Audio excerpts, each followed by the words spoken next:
obviously, for the Spurs, right? I mean, there's just too many injuries all across the board. Embiid came back last night, but we're going to get into some, and they did worse. I'm not blaming him, although he had a minus 25, I think, in the plus-minus. But the NFL draft is in the books, and we saw some interesting moves at the quarterback position, okay?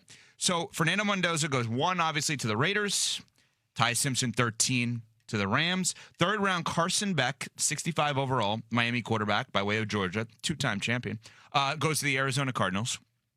Drew Aller, Penn State, goes to the Steelers in the third round. Fourth round, Cade Klubnik goes to the Jets. We'll stop there for right now. I know you like the one of Garrett Nussmeier to the Chiefs in the 7th round, mainly for him more so than them because he's going to get the development under Reed, obviously Bieniemy, and, of course, Mahomes. But if I told you one of these quarterbacks had the best chance to start this season, and it's not Mendoza, which one is it? I think you'd probably say Carson Beck. You're saying it with a question mark. Well, like we talked about last week, whether it was going to be Ty Simpson or another quarterback, and the other quarterback is the way that this thing is played out because nobody saw the Ty Simpson thing coming. That Jacoby Brissett was more valuable to the Arizona Cardinals with a rookie quarterback that they would draft than just being there without that.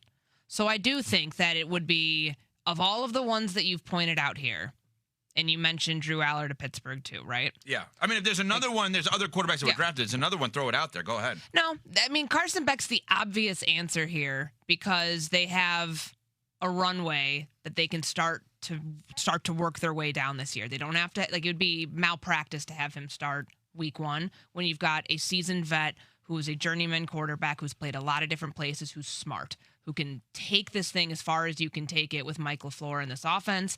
And then I'd say at some point, maybe call it 4 or 5 games this year. That's how many starts I think we'll get from Carson Beck. Because they got to figure it out before next year to figure out if they're drafting a quarterback with this talent-rich 2027 class, what they have in their guy that they got this year. Yeah, and we have to be careful about that. I'm glad you said it that way. We thought this year was a talent-rich quarterback draft before the season, right? I mean, if you look at some of the guys that were supposed to be really high up, Nussmeier was looked at as number 1 through 10, let's just say, right? You're looking at Cade Klubnik, same thing. Clemson goes to the Jets in the 4th round. Drew Aller, 2 years ago, we would have thought, or a year and a half ago, whatever it was, oh my God, if he comes out, he could be a top 5 pick to the Giants in last year's draft. We thought that. And then, so the guys who were taken in the 1st round were not even thought to be close to the 1st round going into this season with Mendoza and Simpson. So we could sit here and say Arch is going to be amazing. And C.J. Carr from Notre Dame, if he comes out, is going to be amazing. And Dante Moore from Oregon, who looked, I thought, pretty poor in the playoff. Great, he has a lot of development, and I hope he's great. But we can't just assume that, to your point. So while I think Arizona blindly will take a quarterback in next year's draft, they do have to see if Carson Beck could be the guy. The only thing that I got right in this year's draft definitively that I didn't waver on was I thought whoever was going to be drafted in the 3rd round by Arizona, I said there's no question in my mind they would use that first pick in the 3rd round on a quarterback. That guy had a chance to start a lot of games. Problem is they drafted a quarterback that I don't think is as great as they do in Carson Beck. Who would you have gone with instead of Beck? I probably would have gone with Aller, is where I would have gone. I'm not a huge Carson Beck guy, but you know what?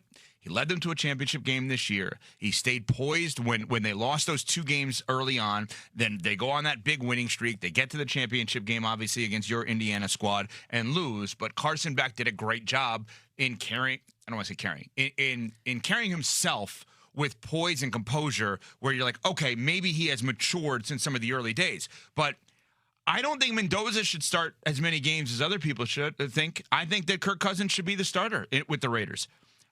Obviously, Simpson's not going to play for years, which I love for him. Aller's not going to play. Klubnik's interesting. It's a similar situation to Arizona with the Jets. Not a good team, bridge quarterback that knows the system, knows the organization, won't be there for long. But are you really in a position, if you're the New York Jets, where you feel you absolutely have to play him this year? I don't think so. No, but it's the Jets, which means that the fans could complain and they want to see him, etc. But I think that Carson Beck has a legit shot to be the starting quarterback for Arizona for more than 4 or 5 games. So when do you think the switch happens? Because they'll work something out with Jacoby Brissett. They'll get the contract, right? Because, again, they cannot afford to screw this up. Wait, dumb question then on that. Sorry to interrupt, but dumb question. I love Jacoby Brissett as a mentor. I've literally covered this young man since he was in high school, at Dwyer High School in Palm Beach Gardens, Florida. He was class act then, at whatever it was, 16 years old. I remember him walking around at these 7-on-7s with everybody like just hovering over him because he was that much of a leader then. Basketball player too. Why do they have to bring him back? Just play this out. They have Gardner Minshew. Sure. And they have Carson Beck. Everyone, I got texts on Friday or Saturday, I don't remember which one it was, telling me Arizona was trying to move up to get him. That people thought Arizona was so hot on Carson Beck, they were trying to move up. If they think Carson Beck is the real deal for them, just make him the backup right off the bat. Trade Jacoby Brissett somewhere. See if you can get a mid to late round pick next year. Why do they have to have that? Why is Carson Beck your third string guy? Well, I mean, I think there's the reason for this. Number one, when they had the second round pick at 34, like you're saying, like if Carson Beck was such a can't miss guy, why didn't they take him there? That's fair. That'd be an overdraft. So he wasn't a can't miss guy. The reason that Jacoby Brissett is valuable to them right now is he's 33 years old. He knows his role. He's a journeyman quarterback who's going to have an opportunity to get a new deal, however they want to work it out, and start a bunch of games this year until they're ready to have a young quarterback test the waters. I don't think that you throw him into the mix before he's ready, but it's not to say that they don't already believe there's a path of some success for him. He's a third-round pick. There's a big question mark there. If you're a can't-miss prospect, you don't go in the third round.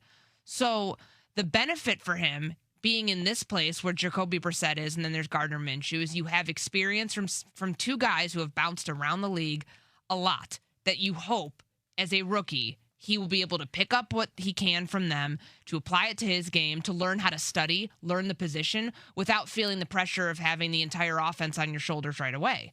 I don't think it's a bad fit for him. I just don't think they're going to be a good team to where you're truly going to get an evaluation on whether he's the right guy or not moving forward. You're right. They will draft a quarterback in 27. They have to. They have to. Because even if he's good, they'll draft a quarterback. And that's a smart thing to do. Because if you're in the top 10 and you have questions on the guy, that's going to be the no-brainer scenario path that they have to go down. Let me ask you one quick follow-up, though, because you're uniquely qualified to answer the question that I'm going to ask you because your day job is covering the Chicago Bears. We're sitting there in the green room today. Hair and makeup, thank you to them. They came in early for us, which we appreciated here in Bristol, Connecticut. And after Courtney did the name drop of Michael Wilbon texting me, no big deal. She then said, I really like Garrett Nussmeier to Kansas City, LSU quarterback. We know you like it for him. Mahomes could be out a couple of games early. You covered Justin Fields. Could he beat Justin Fields out?